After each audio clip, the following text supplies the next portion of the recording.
اس programme کے اخراجات جو اسمر منسٹریز کے دوست اور پارٹنرز ادا کرتے ہیں۔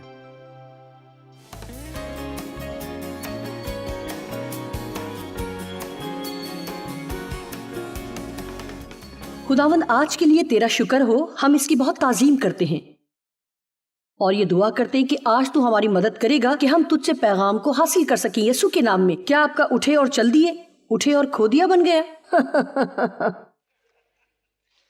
بے شک آپ کوئی بھی ہو، کچھ بھی کرتے ہوں، چاہے آپ کا تعلق کسی بھی پیشے سے ہو، زندگی میں کسی بھی جگہ پر ہو، ایک وقت ایسا آئے گا جب آپ یہ کرتے کرتے تنگ آ جائیں گے۔ ہم سب یہ سوچتے ہیں کہ اگر میں وہ کر سکوں، اگر میں یہ کر لوں، اگر میں اس جگہ رہوں تو، لیکن میں سچ کہہ رہی ہوں آپ کے بارے میں نہیں جانتی۔ لیکن ایک وقت ایسا آئے گا جب آپ یہ کرتے کرتے تنگ پڑ جائیں گے۔ صرف وہی لوگ زندگی میں کامیاب ہو سکتے ہیں جو بغیر جذباتی حوصلہ افزائی کے وہ کر سکتے ہیں جو وہ جانتے ہیں کہ انہیں کرنا چاہیے۔ کیا آپ نے سنا؟ زندگی میں صرف وہی لوگ کامیاب ہوتے ہیں جو بغیر جذباتی حوصلہ افزائی کے وہ کر سکتے ہیں جو وہ جانتے ہیں کہ انہیں کرنا چاہیے۔ جانتے ہیں کہ مائیں بچوں کی دیکھ بھال کر کے تنگ آ جاتی ہیں، اس کا یہ مطلب نہیں کہ آپ کرنا نہیں چاہتی، بلکہ آپ یہ کر کے تھک گئی ہیں۔ آپ گھر کی صفائی سے تنگ پڑ جاتی ہیں اور کھانا پکانے سے، بچے اسکول جانے سے تنگ پڑ جاتے ہیں، وہ بچے ہونے پر بھی تنگ پڑ جاتے ہیں۔ جانتے ہیں بچے خود فیصلے کرنا چاہتے ہیں جبکہ نوجوان چاہتے ہیں کہ کوئی دن ایسا ہو جب انہیں کوئی فیصلہ نہ کرنا پڑے۔ جو میں کر رہی ہوں اکثر اس سے تھک جاتی ہوں، مجھے یہ پسند ہے، لیکن دیانتداری سے بعض دفعہ سفر کر کے تنگ آ جاتی ہوں۔ میں ہمیشہ کسی بھی کام کا انچارج ہونے سے تنگ آ جاتی ہوں، جانتے کہ میں نے ادھر صرف بیٹھنا ہی نہیں ہے اور کسی کو وہ کرتے دیکھو جو میں کر رہی ہوں۔ اور جب آپ لوگ پرستش کر رہے تھے تو میں آپ کے بارے میں سوچ رہی تھی۔ میں نے ایک عورت دیکھی جو پرستش میں محو تھی اور میں بھی تھی، لیکن میں یہ سوچ رہی تھی کہ جب میں اسٹیج پر آؤں گی تو کیا بولوں گی۔ اور یہ سچ ہے کہ ہم ہمیشہ سوچتے ہیں اور ہم بہتر سے بہترین چاہتے ہیں، لیکن لوگ یہ نہیں دیکھتے کہ اگر کوئی چیز آپ کو زیادہ سے زیادہ ملے گی تو اس کے لیے آپ کی ذمہ داری بھی بڑھے گی۔ اور لوگ یہ نہیں جانتے کہ جب وہ کچھ مانگتے ہیں تو وہ صرف اس سے لطف اندوز ہونے والا حصہ ہی حاصل نہیں کریں گے، بلکہ کام کرنے والا حصہ یعنی ذمہ داری کا حصہ بھی حاصل کریں گے۔ اگر آپ بڑا گھر لیں گے تو اس کے لیے صفائی بھی زیادہ کرنی ہوگی۔ آمین۔ بعض دفعہ میں لوگوں سے ان کی ہڈی کے بارے میں کہہ کر تنگ پڑ جاتی ہوں، لیکن کیونکہ تم مانگتے نہیں اس لیے ملتا نہیں، لہٰذا یہ اس کا حصہ ہے جو مجھے کرنے کی ضرورت ہے۔ اگر پوری دنیا میں مجھے لوگوں کی مدد کرنی ہے تو مجھے ان کی حوصلہ افزائی کرنی ہے کہ میری مدد کرے تاکہ میں ان کی مدد کر سکوں۔ جو لوگ مشہور ہیں وہ نارمل لوگوں کی طرح ہونا چاہتے ہیں، اور جو نارمل ہیں وہ مشہور ہونا چاہتے ہیں۔ لہٰذا کہنے کا مطلب یہ ہے کہ آپ زندگی میں کسی بھی جگہ کھڑے ہیں اور کچھ بھی کر رہے ہیں، مہربانی سے میرا یقین کریں کہ میں آپ سے کہتی ہوں کہ ابھی جو آپ کر رہے ہیں اس کی بجائے کچھ اور کرنا آپ کو ابھی سے زیادہ خوش نہیں کرے گا۔ جی ہاں، اگر آپ کو اپنی خواہش کے مطابق جاب مل جائے تو جتنے ابھی آپ خوش ہیں اس کی بنسبت تھوڑے وقت کے لیے ہی خوش ہوں گے، لیکن اس سے بھی آپ تھک جائیں گے۔ کچھ لوگ ایسے ہوتے ہیں وہ سوچتے مر چکے ہیں اور آسمان پر جا چکے ہیں، جب وہ ہماری منسٹری میں کام کرنے آتے ہیں تو ایسے ہوتے ہیں۔ جانتے ہیں ایک ہی مہینے کے بعد انہیں معلوم ہوتا ہے کہ دوسری نوکریوں کی طرح یہ بھی نوکری ہے، کہ یہاں ہمیں صرف آسمان کی سیر یا صرف ہالےلویا کا کورس ہی نہیں گانا۔ وہ جوائس مائر کے لیے کام کرتے ہیں لیکن وہ مجھے کبھی نہیں دیکھتے۔ آپ ان سے زیادہ مجھے ٹی وی پر دیکھتے ہیں، اور ہم چاہتے ہیں کہ وہ وقت پر کام کریں اور یہ امید کرتے ہیں کہ وہ محنت کریں۔ ہمارے آفس میں مختلف گائیڈ لائنز موجود ہیں اور یہ بھی ایک جاب ہی ہے۔ جاب ایک اچھی جاب، لیکن ایک ایسی جاب ہے جس سے آپ تنگ بھی پڑ سکتے ہیں۔ آپ میں سے کتنے اپنے کاموں سے تنگ آ جاتے ہیں؟ اچھا، خداوند کی تعریف ہو۔ صرف مائک اور ڈیو نے ہاتھ نہیں اٹھائے۔ ڈیو، آپ کبھی اپنا کام کرتے کرتے تنگ آ جاتے ہیں؟ جبکہ وہ تنگ نہیں پڑتے، وہ ایسے ہی ہیں۔ میرے خیال سے ڈیو کسی اور سیارے سے آئے ہیں، ابھی معلوم نہیں ہوا کہ کون سے سیارے سے۔ یہ سچ ہے، ان میں کوئی جذبات نہیں، ہم دونوں کے جذبات مجھ میں ہی ہیں۔ جب آپ اٹھتے اور چل دیتے، اٹھے اور کھو دیا، آپ کو اٹھنے اور دوبارہ حاصل کرنے کی ضرورت ہے۔ ہم صرف فارغ بیٹھ ہی نہیں سکتے، ہمیں اچھا محسوس کرنا چاہیے، یا اس سے بھی زیادہ یہ امید کرتے ہیں کہ کوئی اور آئے اور آپ کو اچھا محسوس کروائے۔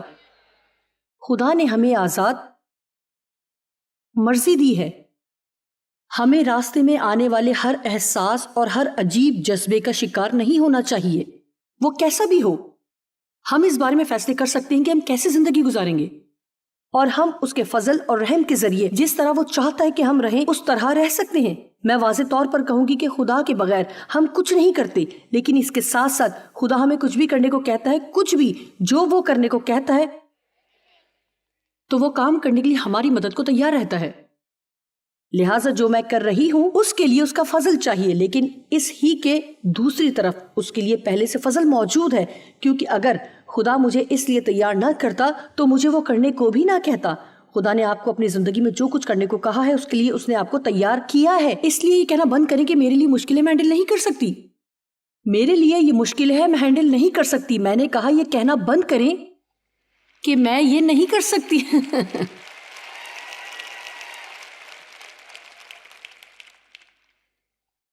مردے خداوند کی تعریف نہیں کرتے. زبور 115 کی 17 یہ دراصل بائبل ہی میں لکھا ہوا ہے. زبور 115 باب 17ویں آیت، مجھے آیت بہت پسند ہے. یہ کہتی ہے مردے خداوند کی ستائش نہیں کرتے، نہ وہ جو خاموشی کے عالم میں اتر جاتے ہیں. لہٰذا کچھ منٹ ہم مردہ چیزوں پر بات کریں گے اور ہم یہ سیکھیں گے اور جانیں گے کہ جب کوئی چیز مردہ یا زندگی سے بھرپور ہوتی ہے تو کیسی ہوتی ہے، جو خدا نے بہت پہلے ہی کرنا بند کر دیا تھا. وہ کرنے کے بارے میں کیا خیال ہے؟ جانتے ہیں کہ ایک اصول یہ ہے کہ اگر ایک گھوڑا 10 سال سے مر چکا ہے تو یہ وقت ہے کہ اسے گرا دیا جائے. خدا ہمیشہ متحرک رہتا ہے، وہ اپنے بہاؤ میں ہی ہے، اور بعض دفعہ کوئی چیز زندگی میں کسی خاص وقت کے لیے بالکل درست ہوتی ہے، لیکن ابھی صرف عادت کی وجہ سے، یا بعض دفعہ ہم جانتے بھی نہیں کہ 10 سال بعد بھی ہم وہی کام کرنے کی کوشش میں کیوں لگے ہوئے ہیں، اور یہ صرف عادت. میں نہیں جانتی کہ کیا مسئلہ ہے. شاید خدا نے بہت پہلے ہی وہ کام کرنے میں آپ کی مدد کرنا بند کر دی ہو جسے آپ ابھی تک کر رہے ہیں. شاید خدا کچھ نیا کرنا چاہتا ہے. میں آپ کو ایک کہانی سناتی ہوں، اور یہ سچی کہانی ہے. یہ ایک گارڈ کی کہانی ہے جو محل کے باہر تعینات رہتا. ایک ہی جگہ پر وہ 24 گھنٹے کھڑا رہتا، حفاظت کرتا رہتا تھا. اور معلوم ہے کس کی حفاظت کرتا تھا؟ کوئی نہیں جانتا تھا. لہٰذا کسی کو اس بارے میں جاننے کی جستجو ہوئی کہ وہ یہاں پر کیا کرتا رہتا ہے. اور جیسے ہی انہوں نے تاریخ کی چھان بین کی تو پتہ چلا کہ ایک دفعہ ملکہ نے وہاں گلاب کے پھول کا پودا لگایا، اور وہ نہیں چاہتی تھی وہ کچلا جائے، بلکہ چاہتی تھی کہ اس کی جڑ مضبوط ہو جائے. اس لیے اس نے اس پر گارڈ مقرر کیا. اب 100 سال گزر جانے کے بعد بھی ایک گارڈ وہاں 24 گھنٹے تعینات رہتا ہے اور کرتا کچھ نہیں، صرف اس وجہ سے کہ یہ ہمیشہ سے ہوتا آیا تھا.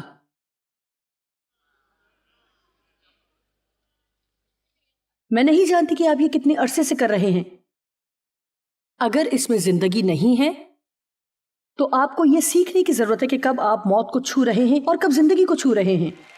آمین. کیونکہ مردے خدا کی ستائش نہیں کرتے. ہمارے مردہ کام خدا کی تعریف نہیں کرتے. بائبل مردہ کاموں پر بہت سکھاتی ہے. مردہ کام کون سے ہیں؟ جو کام نہیں کر رہے. جب میں خدا کا کام کرنے کی کوشش کروں، جب میں چاہتی ہوں کہ خدا میرے کاموں کو برکت دے، وہ بانی اور کامل کرنے والا ہے. اگر وہ کوئی کام شروع ہی نہیں کرتا تو اسے ختم کرنا بھی اس کی ذمہ داری نہیں. آپ نے شروع کیا، آپ ہی ختم کریں. آمین. پچھلی رات جب ہم اپنے گناہوں کا اقرار کر رہے تھے، میں نے آپ کو گناہ کے بارے میں بتایا جو مجھ سے ہوا.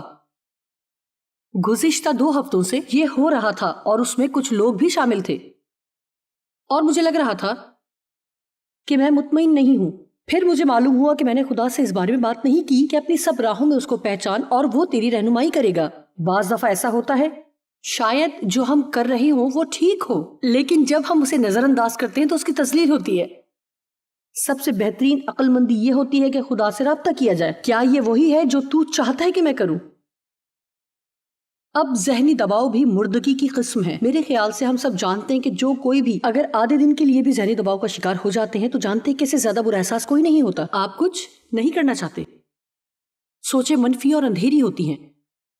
جانتے ہیں کہ جب داؤد اداس تھا، زبور نویس داؤد بادشاہ جب ذہنی دباؤ میں تھا تو وہ صرف اداسی میں لیٹا ہی نہیں رہا تھا. آئے زبور 42 اور 43 کو دیکھیں، اور یہاں داؤد نے کچھ رد عمل کا اظہار کیا. آئے میں آپ کو پہلے تیار کرتی ہوں کہ میں ذہنی دباؤ کے بارے میں کیا کہنے والی ہوں. میں جانتی ہوں کہ بہت سے لوگ ڈپریشن سے گزرتے ہیں. میں اس پہ بالکل بے حس نہیں ہوں. اگر یہ کوئی میڈیکل کا مسئلہ ہے جس کے بارے میں کچھ نہیں ہو سکتا، جب تک اس مسئلے کا حل نہیں نکلتا کوشش کرتے رہیں. لیکن جیسا کہ میں اس پر مطالعہ کرتی ہوں، زیادہ تر تمام مسائل مثلا ڈپریشن کا ہی مسئلہ ہو جس کی وجہ آپ کی جسمانی حالت یا کوئی میڈیکل مسئلہ ہے، تو پھر بھی کسی حد تک آپ کو اس سے لڑنا ہے. اور شاید میڈیکل مسئلہ ہو تو آپ کچھ بھی نہیں کر سکتے. لیکن بہت سے لوگوں کے ساتھ ڈپریشن کی وجہ یہ نہیں کہ ان کے ساتھ کوئی جسمانی مسئلہ ہے، بلکہ یہ کہ وہ کس طرح سوچتے ہیں. کیا آپ جانتے ہیں کہ آپ اپنے بارے میں غلط فہمی میں بھی ٹھیک سوچ سکتے ہیں؟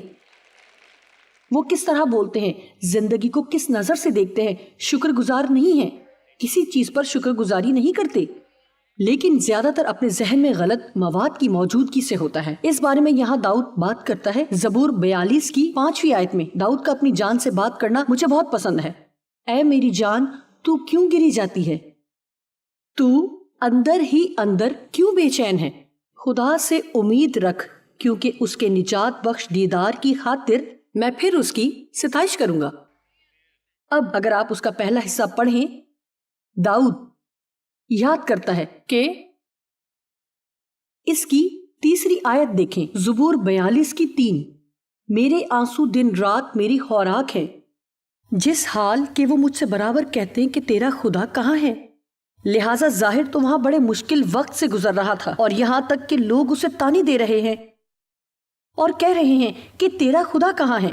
ان باتوں کو یاد کر کہ میرا دل بھر آتا ہے. مجھے یہ رد عمل پسند ہے. ان باتوں کو یاد کر کہ میرا دل بھر آتا ہے کہ میں کس طرح پھر یعنی عید منانے والی جماعت کے ہمراہ خوشی اور حمد کرتا ہوا ان کو خدا کے گھر میں لے جاتا تھا. اور اس طرح میں سارا نہیں پڑھوں گی، لیکن ایک وقت ایسا تھا جب وہ عہد کا صندوق شہر میں لا رہا تھا اور وہ بہت زبردست پارٹی کرتے تھے، اور داؤد بھرپور خوشی سے بھرا ہوتا تھا کہ اس نے اپنا شاہی لباس اتار دیا اور ناچتا ہوا آنے لگا.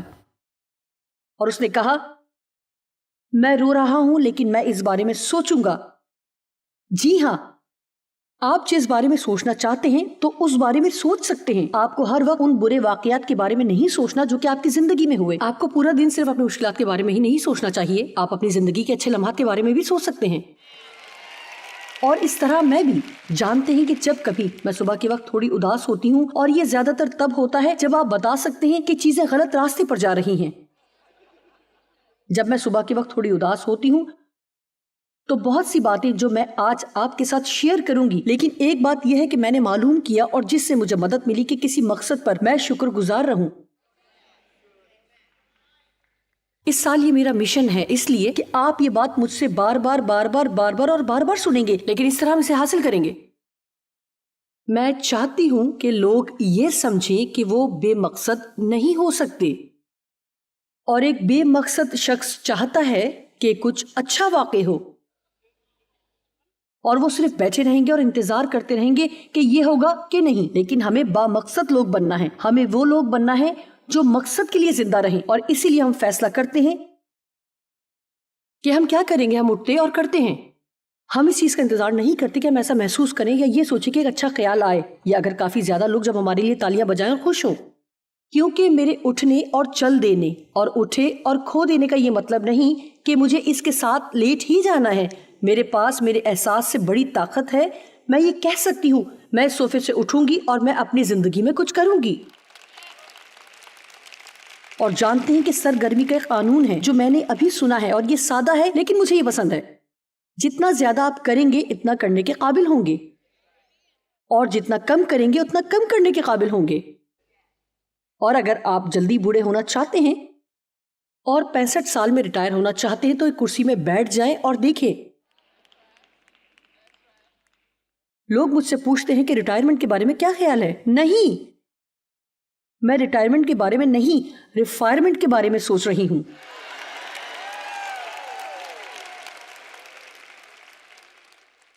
میں کئی 30 سے 40 سال کے لوگوں سے بہتر محسوس کرتی ہوں. اس کا تعلق رویے سے ہے. اس کا زیادہ تر تعلق اس حقیقت سے بھی ہے کہ کس طرح آپ اپنا خیال رکھتے ہیں، لیکن اس سے بھی زیادہ تعلق اس سے ہے کہ ہم کس طرح سوچتے ہیں، زندگی کو کس نظر سے دیکھتے اور خود کو کچھ اس طرح کے کام میں ڈالیں جس سے اچھا پھل نکلے. آپ بیٹھ جاتے، آپ ہر وقت مردہ چیز سے جڑے رہتے ہیں اور تو وہ آپ پر قابو پا لیں گی، یہاں تک کہ آپ کو کچھ ایسے مردہ لوگوں سے الگ ہونا پڑے گا جن کے ساتھ آپ رہتے اور ان کے پاس برے حالات کی کہانیوں کے سوا کچھ نہیں ہوتا. ہر وقت وہ یہی سناتے ہیں، ہم کچھ نہیں کرنا چاہتے بلکہ صرف یہ بات کرنا چاہتے ہیں کہ ہمارے معاشرے میں ہر چیز کتنی بری ہے، کتنے دکھی لوگ ہیں. ہیلو،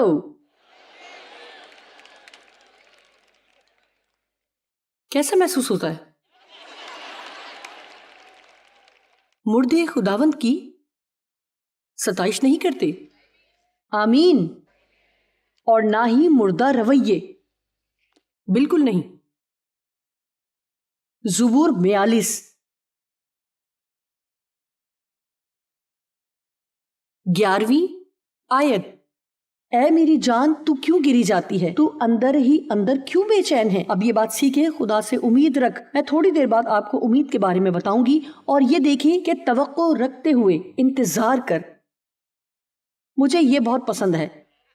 میں آپ سے توقع کرنے پر بات کروں گی. آپ میں سے کچھ کو یہ ضرورت ہے کہ اپنی توقعات کو الماری میں سے دوبارہ نکالیں اور مٹی کو جھاڑیں تاکہ یہ دوبارہ کام کریں، کیونکہ آپ کو فارغ رہنے کی عادت ہو چکی ہے. میں نہیں جانتی کہ کیا ہونے والا ہے. اچھا، میں پہلے نہیں بتا سکتی. کچھ نہیں، کچھ نہیں. یرمیا سے خدا نے کہا تو کیا دیکھتا ہے؟ آمین. جب ابراہیم نے سب کچھ کھو دیا تو خدا نے اسے اٹھایا اور کہا کہ پہاڑ پر چڑھ، اور وہ وہاں چڑھا اور کہا تو کیا دیکھتا ہے؟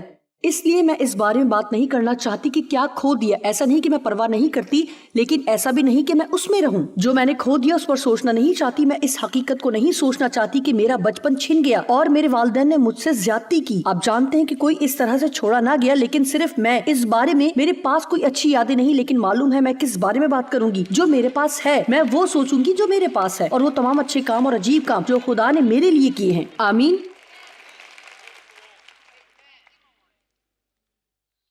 مہربانی سے وہ سمجھیں جو میں آپ کو کہنے والی ہوں.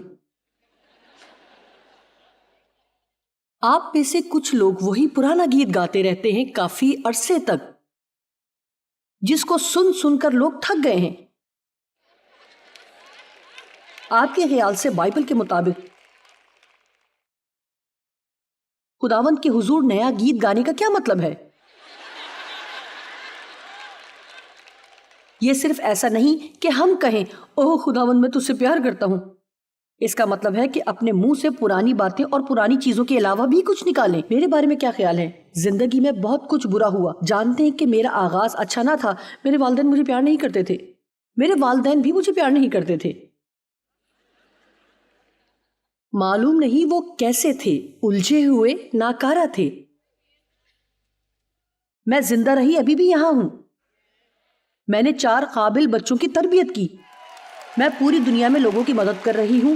یہ ہمارا رویہ ہے، اور جو کچھ ہمارے ساتھ ہو رہا ہے اسے کس طرح دیکھتے ہیں. اے میری جان تو کیوں گری جاتی ہے، خداوند سے امید رکھ، یعنی اسی کا انتظار کر. اگر آپ برے موڈ میں جاگے تو اسے تبدیل کریں. میرا موڈ خراب ہے. جی، زیادہ تر لوگوں کا موڈ اٹھنے کے 2 منٹ بعد خراب. مجھے نہیں معلوم کہ آج صبح میرے ساتھ کیا ہوا. میں جب صبح اٹھی، اور میں آپ کو سچ کہہ رہی ہوں کہ میں 5 منٹ تک الٹی طرف چلتی رہی. میں ایسے تھی.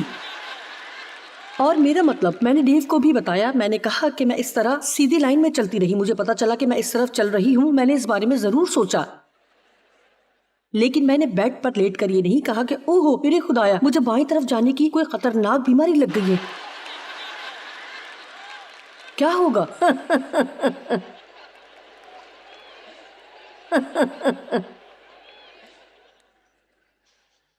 اس کو کہتے ہیں ایمان کی اچھی کشتی لڑنا.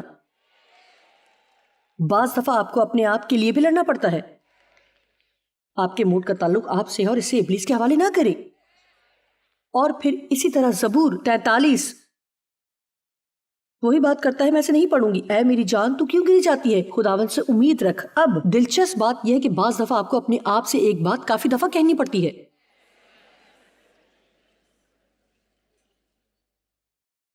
خود کا تھوڑا بہت تجزیہ مدد کرتا ہے. میرا مسئلہ کیا ہے؟ میرے مسئلے کی جڑ کیا ہے؟ جب آپ بہت برے موڈ میں ہو تو ہر ایک چیز کو صرف ایسے ہی نہ دیکھیں. اچھا آپ میرا باس، اچھا آپ میرا باس، میری نوکری اور میرا بینک اکاؤنٹ. خود کے تجزیے کے بارے میں کیا خیال ہے؟ میرا مسئلہ کیا ہے؟ شکر گزار نہیں ہوں. جو میرے پاس ہے اسے نہیں دیکھتی. پچھلے ہفتے کچھ دن مجھے ہاسپٹل میں گزارنے پڑے، اپنے لیے نہیں بلکہ کسی کے ساتھ تھی جو کہ بیمار تھا. واقعی میں وہاں نہیں رہنا چاہتی تھی. میرا مطلب ہے میں انہیں برکت تو دینا چاہتی تھی، لیکن جانتے کہ شاید وہ میرا چھٹی کا دن تھا. جانتے میں نے کیسے اس پر قابو پایا؟ میں نے سوچا خداوند تیرا شکر ہے کہ میں بیڈ پر نہیں ہوں. آپ میں سے کتنے ہیں جو ہاسپٹل میں ہونے کی بجائے ہاسپٹل میں کسی کی تیمارداری کرنے کو زیادہ ترجیح دیں گے؟ آپ میں سے کتنے جیل میں ہونا یا جیل میں کسی سے ملنے کو ترجیح دیں گے؟ اوہ ہاللیلویا. میں آپ کو بتا رہی ہوں کہ جس طرف آج کل دنیا جا رہی ہے یہ بہت آسانی سے آپ کے اندر سے خوشی کو کھینچ سکتی ہے. اس میں صرف کچھ منٹ لگیں گے. اس لیے آپ کو اچھا رویہ رکھنے کے لیے لڑنا ہوگا اور اس کا شکر اور تعریف کرنی ہوگی. بعض اوقات صبح کو چیزوں کی لسٹ بناتی ہوں جن کے لیے شکر گزار ہونا ہو. اگر میں کسی بہت بری حالت میں ہوں تو وہ لسٹ نکال لیتی ہوں جس پر شکر گزار ہوتی ہوں. شکر گزار ہوتی ہوں. جانتے ہیں کہ شاید تھوڑے ہی ایسے لوگ ہوں گے جو صبح اٹھتے ہی خوش ہوں اور اس طرح وہ زندگی کا ہر دن کا آغاز کریں. ان میں سے ایک کے ساتھ تو میری شادی ہوئی ہے، میں ان میں سے ہوں. ڈیو ہر صبح ایسے اٹھتے ہیں، اوہ کتنی خوبصورت صبح ہے، اوہ کتنا خوبصورت دن ہے. اس سے پہلے کہ وہ شور کریں میں اپنا کیفین لیول درست کر لوں. معلوم ہے ڈیو نے کیا محسوس کیا؟ وہ میری باتیں سنے. داؤد اپنی جان گری گری گری محسوس کر رہا تھا، لیکن یہ اچھا ہے کہ وہ روحانی طور پر سرگرم تھا. دیکھیں میں اپنی جان میں کیسا بھی محسوس کروں، میرا ایک زیادہ گہرا حصہ بھی ہے جس کو میں ایمان سے متحرک کر سکتی ہوں، اور یہ میری روح ہے. اور اپنی روح کے ذریعے ہم ان بے وقوفیوں سے لڑ سکتے ہیں جو کہ ہماری جان کے خلاف ہوتی ہے. اور اگر آپ اٹھ کھڑے ہوں، جو خدا نے کہا وہ کریں جو آپ کا حصہ ہے، تو آپ جیتیں گے.